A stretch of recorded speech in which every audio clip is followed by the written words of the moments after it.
He went through his rehearsed spiel with the enthusiasm of a novice actor first discovering the words of Shakespeare. How low a position this boy occupied in life, and in this doomed city, how destined to a calamitous fall. The gentleman smiled. The bellboy faltered. "Is something funny, sir?" "A private joke," the gentleman said. "Tell me, are you quite done?"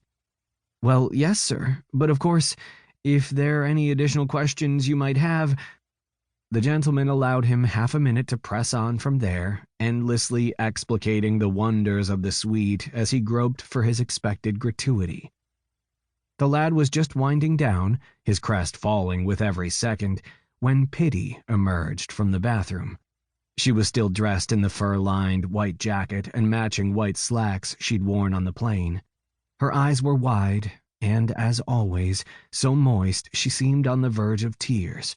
Though the trip from jet to limo to hotel entrance had entailed no more than a few fleeting steps outside, the cold Manhattan wind had still mussed her corona of short brown hair, just enough to make her seem even more vulnerable. She looked pale, unhappy, lost, and achingly beautiful. Her slight figure and even slighter 5'2" stature, combining with her soft, rounded face and short, modestly cut hairstyle, to make her seem less the woman she was in years than the lost and lonely child the gentleman had raised.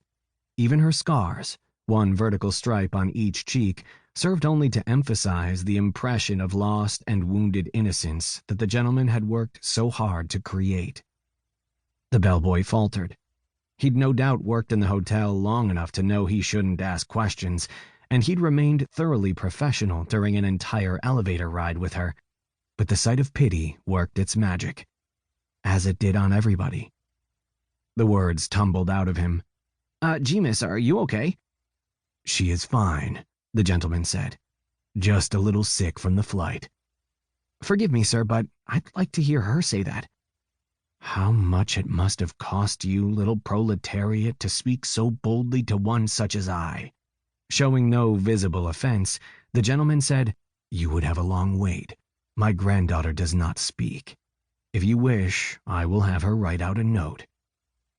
Pity nodded bravely, smiled, the transparent act of a woman blinking back tears, and made an "okay" gesture with her fingers. Still not entirely buying it, the bellboy said, "I'm sorry, sir, but you must understand—" "I understand perfectly, and I commend you on your humanity."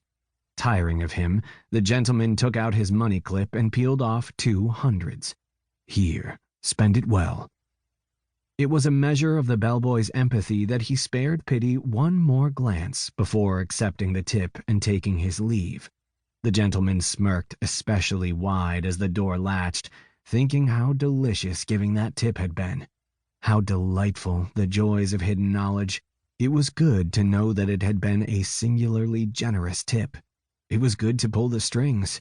It was good just to know that there were strings to pull. But pleasure must always give way to business. A stern look was enough to banish Pity to the bedroom. He went to the telephone by the wet bar and dialed the hotel switchboard.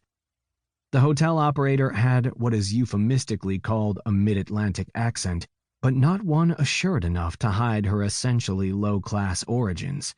"May I help you, sir?" "Yes, I believe you may," the gentleman said. "May I have your name?" "Susan," the operator said. "Susan Solon, sir."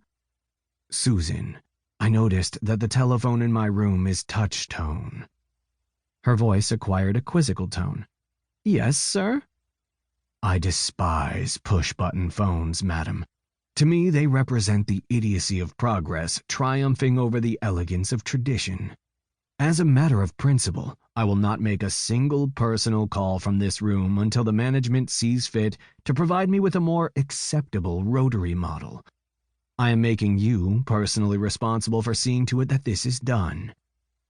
The operator said, "Sir, they're the hotel's phones. I don't know if I can—" "For what I am paying for this room," the gentleman said, "you will see to it that a suitable alternative is provided. Is that clear?"